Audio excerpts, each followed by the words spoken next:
Everyone, अस्सलाम वालेकुम, नमस्ते, welcome back to the another video. कैसे हैं आप लोग? उम्मीद करती हूँ आप लोग बिल्कुल ठीक होंगे। मैं भी बिल्कुल ठीक हूँ, एकदम बढ़िया। सो आज हम वीडियो वॉच करने जा रहे हैं आफ्टर सो लॉन्ग टाइम। तो हम वीडियो वॉच करेंगे राम हिस्ट्री और मिथ बाय मनोज मुंतशिर जी। सो गाइड्स करते हैं वीडियो को स्टार्ट। सो ओरिजिनल वीडियो का लिंक आपको मिल जाएगा नीचे डिस्क्रिप्शन में, सो आप वहां से ओरिजिनल वीडियो वॉच कर सकेंगे। मेरे चैनल पर न्यू है तो जल्दी से सब्सक्राइब कीजिए, बेल आइकन को ऑल नोटिफिकेशन पे प्रेस कीजिए ताकि सारे वीडियोस आपको मिलते रहें। तो yes, let's start the video and here we गो।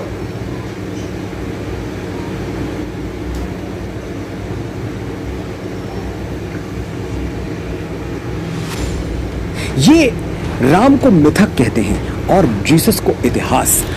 इस वीडियो का उद्देश्य जीसस पर सवाल उठाना नहीं, राम पर उठे हुए सवालों के जवाब देना है। चैत्र मास की 9वीं तिथि को जब पुनर्वसु नक्षत्र का आरंभ हुआ तब श्री राम का जन्म हुआ। जीसस का जन्म हुआ तब आकाश में पूरब की ओर एक तारा बड़ी तेजी से चमक रहा था। ये है श्री राम की जीनियोलॉजी, उनकी वंशावली। सच क्या है? सच है जीसस की वंशावली। पर कौन सी वाली? मैंने तो जीसस की 2 अलग अलग वंशावलियां पढ़ी हैं। अब हमें अपने राम पर उठने वाले प्रश्न चिन्ह स्वीकार नहीं है। सोया हुआ सनातन चैतन्य है, सजग है, वो वक्त कुछ अलग था, ये वक्त कुछ अलग है।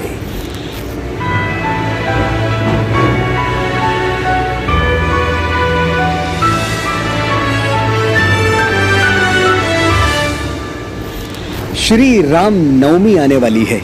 एक तरफ उल्लास है, रामलला के जन्म को धूमधाम से मनाने की तैयारियां चल रही हैं, तो दूसरी ओर राम और रामायण को कोरी कल्पना सिद्ध करने के षड्यंत्र रचे जा रहे हैं। कोई रामचरितमानस फाड़ रहा है, कोई रावण को बड़ा और राम को छोटा बता रहा है। तो मैं और आप क्या करें? असहाय खड़े तमाशा देखते रहें? हमारे राम ने ऐसी कायरता तो हमें नहीं सिखाई थी। हम इस षड्यंत्र का जवाब देंगे, लेकिन असभ्यता के पत्थर बरसाकर नहीं, तर्क के ब्रह्मास्त्र चलाकर। मैं कभी आपसे वीडियो शेयर करने की विनती नहीं करता, क्योंकि मुझे आपकी सोच और समझ पर अटल विश्वास है। मैं जानता हूं जो आपको ठीक लगेगा आप उसे आगे पहुंचा ही देंगे। और ये विनती मैं आपसे आज भी नहीं करूंगा, लेकिन आह्वान करूंगा आपका कि इस वीडियो को एक मोबाइल फोन तक, एक सोशल मीडिया अकाउंट तक पहुंचा दें, ताकि राम को कटघरे में खड़ा करने वाले, उनके लिए मन में शंका जगाने वाले, प्रभु के अस्तित्व पर प्रश्न चिन्ह लगाने वाले त्रेता के वो राक्षस जो मानव रूप लेकर कलयुग में जन्मे हैं, वो सनातन का यज्ञ भंग करने का दुस्साहस छोड़ दें। इस वीडियो को शेयर करके आप पूरे विश्व को एक ही संदेश देंगे कि सोया हुआ सनातन चैतन्य है, सजग है, वो वक्त कुछ अलग था, ये वक्त कुछ अलग है। क्या श्री राम सचमुच एक कल्पना है, एक फिक्शन? क्या सच ये है कि राम कभी हुए ही नहीं थे? श्रद्धा से बात करें तो यह सवाल ही गलत है, ब्लास्फेमी है, ईश निंदा, ईश द्रोह है। लेकिन ब्लास्फेमी का कॉन्सेप्ट हमारे यहाँ है नहीं। हमारे यहाँ तो जिज्ञासा का सम्मान है, शास्त्रार्थ की परंपरा है। सवाल पूछने पर न सुकरात की तरह जहर दिया जाता है, न सरमत की तरह सर काट दिया जाता है, बल्कि सर झुका के विनम्रता से उत्तर देना हमारी परिपाटी है। कुरुक्षेत्र की रणभूमि में अर्जुन एक ही सवाल किसी बच्चे की तरह बार बार दोहराते रहे और साक्षात नारायण जगत गुरु श्री कृष्ण बड़े धैर्य से 18 अध्यायों में उनकी शंकाओं का समाधान करते रहे। नचिकेता नाम का एक बालक तो अपने प्रश्न लेकर यमराज तक जा पहुंचा था और यमराज को भी उसके प्रश्न सुनने पड़े। तो राम के अस्तित्व पर प्रश्न उठाने वालों से नाराज होना ठीक नहीं है, ये हमारी परंपरा के विरुद्ध है। इन्हें शांति और तर्क से उत्तर देते हैं। ये राम को मिथक कहते हैं और जीसस को इतिहास। इतना प्रामाणिक इतिहास कि तारीखों की गिनती भी जीसस के जन्म से शुरू करते हैं। बीसी और एडी का कॉन्सेप्ट तो आप जानते ही हैं। मैं ये समझना चाहता हूँ कि क्या सचमुच श्री राम एक मनगढ़ंत कहानी है और ईसा मसीह सचमुच हुए थे? आइए फिक्शन और फैक्ट के बीच एक कंपैरेटिव स्टडी करते हैं, तुलनात्मक अध्ययन। लेकिन पहले एक डिस्क्लेमर डाल दूं कि मैं जीसस में, उनके एग्जिस्टेंस में विश्वास करता हूं। एकम सत विप्रह बहुधा वदंती की धारणा के अनुसार मैं मानता हूं कि सत्य किसी एक ने नहीं, बहुतों ने अपने अपने तरीके से अपनी अपनी भाषा में व्यक्त किया है। तो श्री राम हो या जीसस या बुद्ध, हमें सीखना सबसे है। इस वीडियो का उद्देश्य जीसस पर सवाल उठाना नहीं, राम पर उठे हुए सवालों के जवाब देना है, बस।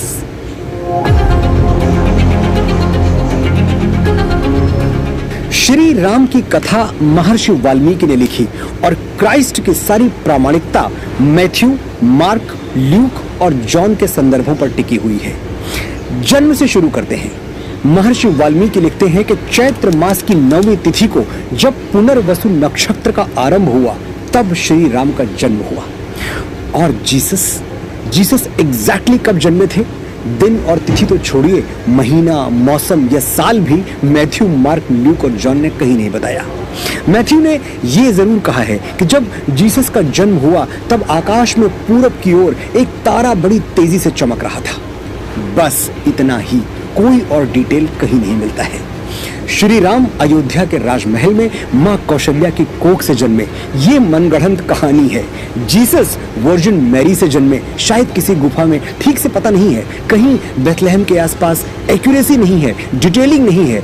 फिर भी जीसस का जन्म फैक्ट है और राम का जन्म फिक्शन। कमाल है। श्री राम के पिता थे महाराज दशरथ के पिता राजा अज, उनके पिता महाराजा रघु के पिता दिलीप, जिनको दीर्घबाहु भी कहा जाता है, दिलीप के पिता खटवांग, और पीछे जाते हैं विश्वसाह, सतरथ, मूलक, अश्मक, सौदास, सुदास, सर्वकाम। अगर ये लीनिएज जंप करके और पीछे लौटे तो राजा सत्य, हरिश्चंद्र, मानधाता, ये सब त्रेता युग में हुए। और पीछे जाएं तो पता चलता है कि कहानी महाराज इक्ष्वाकु से शुरू हुई थी, जो पहले सूर्यवंशी राजा थे। ये है श्री राम की जीनियोलॉजी, उनकी वंशावली, उनका फैमिली ट्री, जो महर्षि वाल्मीकि ने पूरे विस्तार से लिख दिया है। लेकिन ये सब तो झूठ है। सच क्या है? सच है जीसस की वंशावली। पर कौन सी वाली? मैंने तो जीसस की 2 अलग अलग वंशावलियां पढ़ी हैं। मैथ्यू कहते हैं अब्राहम से जीसस तक कुल 41 पीढ़ियां हुई हैं, 41। ल्यूक कहते हैं गॉड से जीसस तक 59 जनरेशंस हुई है। लेकिन ये समझ में नहीं आता कि एक बढ़ई, एक कारपेंटर की वंशावली कौन रिकॉर्ड कर रहा था। इक्ष्वाकु तो राजा थे। राजाओं का फैमिली ट्री मेंटेन रखना तो भारत में ही नहीं, दुनिया के हर कोने में एक परंपरा है, एक रिवाज है, एक ट्रेडिशन है। लेकिन जीसस, जब तक जीसस नहीं हुए थे, वो बढ़ई के बेटे ही थे। मैंने आज तक नहीं सुना कि किसी और कारपेंटर का फैमिली ट्री संभाल के रखा गया हो। राम के पिता दशरथ थे। इस पर कोई दूसरी थ्योरी आपने सुनी है क्या? किसी ने कभी आपको बताया कि नहीं, राम दशरथ के नहीं, किसी और राजा के बेटे थे? यहां संशय की कोई जगह नहीं है। लेकिन जीसस के फादर कौन थे, इस पर मैथ्यू और ल्यूक दोनों में मतभेद है। एक के हिसाब से जीसस के पिता जोसेफ जैकब के बेटे थे और दूसरे के अनुसार जोसेफ हीली के बेटे थे। एक तरफ इतनी डिटेलिंग, दूसरी तरफ इतना कंफ्यूजन, फिर भी दुनिया के कई इंटेलेक्चुअल्स जीसस को हिस्ट्री मानते हैं और राम को मिथ। मैं खुद जीसस को हिस्ट्री मानता हूँ। बड़ा सम्मान है मेरे मन में उनके लिए, और उन्होंने मानवता के लिए जो किया उसके लिए भी। ये वीडियो मैंने सिर्फ इसलिए बनाया कि जितने एविडेंसेस की बुनियाद पर जीसस को सच माना जाता है, उससे कहीं ज्यादा एविडेंसेस तो श्री राम के पक्ष में है। फिर राम के अस्तित्व पर प्रश्न चिन्ह क्यों? एक को आप इतना बड़ा सच मानते हैं कि समय को आपने उनके नाम से 2 हिस्सों में बांट दिया, बीसी और एडी, और एक के लिए कोर्ट में केस लड़ना पड़ता है। और वही जज साहब जो हर साल रामनवमी की छुट्टी मनाते हैं, वही कहते हैं कि राम हुए थे या नहीं हुए थे पता नहीं है। पता है जज साहब, अब हमको सब पता है। बड़ी विनम्रता से कह रहा हूं, अब हमें अपने राम पर उठने वाले प्रश्न चिन्ह स्वीकार नहीं है। हम तो किसी भी मजहब या किसी भी रिलीजन के जो पूज्य हैं, उन पर कभी कोई संदेह नहीं उठाते, कोई सवाल नहीं उठाते। तो हमारे राम पर संदेह और सवाल क्यों? आप जीसस को हिस्ट्री माने, मोहम्मद साहब को हिस्ट्री माने, हम भी मानते हैं, लेकिन राम को मिथ कहा जाए।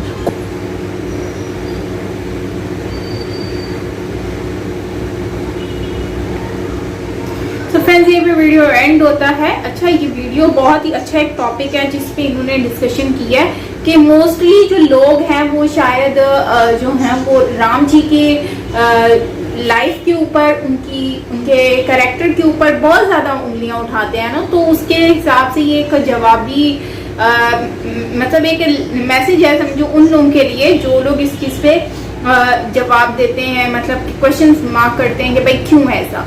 तो भाई सिंपल सी बात ये है कि जहाँ मुझे आइडिया है ना, देखो हर किसी की अपनी एक लाइफस्टाइल होती है, ठीक है। हम ये नहीं कह सकते अगर कोई किसी को फॉलो करता है तो हम ये नहीं कह सकते कि हाँ वो हम इस चीज़ को फॉलो कर रहे हैं तो वो सबसे अच्छी है और वो सामने वाला जो कर रहा है ना वो सबसे मतलब कि वो तो पागल है, ठीक है। ऐसा हम नहीं कह सकते। हर किसी का अपना एक फेथ होता है, चाहे वो जेसस के ऊपर हो, चाहे वो राम जी के ऊपर हो, चाहे वो हनुमान जी के ऊपर हो, चाहे वो जो है वो हमारे मतलब कि जो मोहम्मद सल्लल्लाहु अलैहि वसल्लम उनके ऊपर हो, चाहे अल्लाह ताला के ऊपर हो, मतलब कि हर किसी के ऊपर लोगों का अपना एक फेथ है। तो हमें हर किसी को उसके ऊपर ही छोड़ देना चाहिए, उसके ऊपर उंगलियां उठाने से बेहतर यह है कि उनको उनके हाथ पर छोड़ दें। हम क्या करते हैं ना, आजकल के लोग जो है ना वो उंगलियां उठाना शुरू हो जाते हैं। भाई इतने बड़े हो कब से गए हैं कि जो दूसरों पर उंगलियां उठाएं, और उन पर जो इतने बड़ी शख्सियत जिनको करोड़ों की तादाद में लोग फॉलो करने वाले हैं, और आज से नहीं वो हमसे कई हजारों साल पहले से मौजूद थे और उनको फॉलो करते हैं लोग। उनकी वजह से लोगों की लाइफ चेंज हुई है।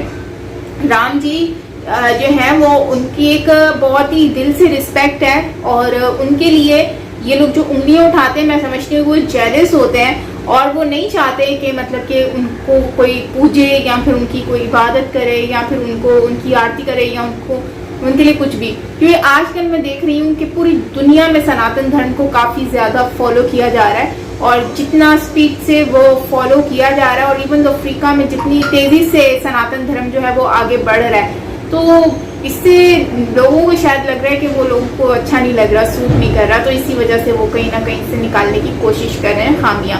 बाकी रही बात हम ये कैसे, देखो हम जितना भी रिसर्च कर लें, हम एक्यूरेट जो चीज़ें हैं ना उस पर हम पहुंच ही नहीं सकते। क्यों? क्योंकि हर किसी की अपनी एक मिथ होगी, हर एक की अपनी सोच होगी कि यार वो ऐसा था, वो ऐसा था। अभी हमारे में देखे ना, जितने भी मौलाना है वो क्या करते हैं, वो कहते हैं भाई जो है ना वो हर किसी का अपना एक ही अलग ही, जिस मौलाना के पास होगी वो अलग ही कहानी सुनाएंगे। तो कहने का मतलब ये है कि हर कोई कहता है कि मैं ही परफेक्ट हूँ, ठीक है, जो बता रहा हूँ। लेकिन सच बताऊं तो उस टाइम पे हम सब में से कोई भी नहीं था, तो इसलिए हम कैसे कह सकते हैं कि हर चीज़ जो हमें बताई गई है वो बिल्कुल 100% सच है, ठीक है। उनकी लाइफ के ऊपर जो है हम 100% नहीं बोल सकते कि भाई ये जो बुक्स में लिखा है ये 100% सच है, क्योंकि जिन्होंने लिखा है वो उस टाइम पर वहां पर मौजूद नहीं थे, ठीक है।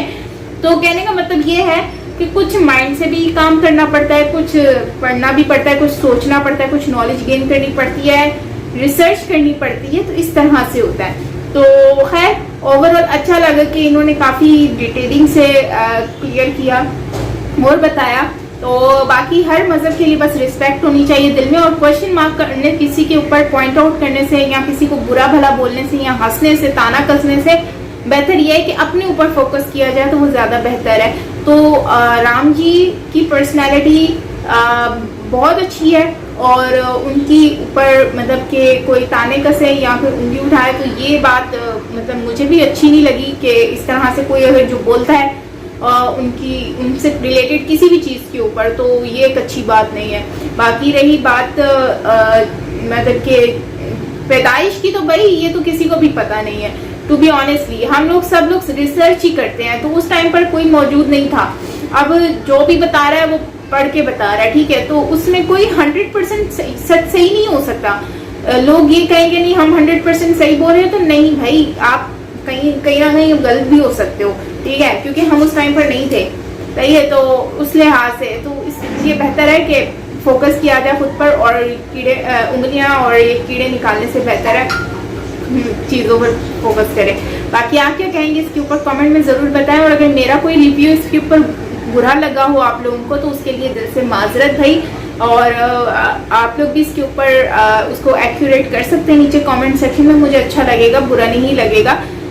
तो बस ये है कि कुछ आपसे मैं सीखूंगी तो मुझे अच्छा लगेगा। तो बाकी मिलते हैं नेक्स्ट वीडियो के साथ। चैनल पर न्यू हो तो यार जल्दी से सब्सक्राइब कर लेना, बेल आइकन को भी ऑल नोटिफिकेशन पे प्रेस करना ताकि सारे वीडियोस आपको मिलते रहें। तो वीडियो को एंड करते हैं। So till then take care, lots of love and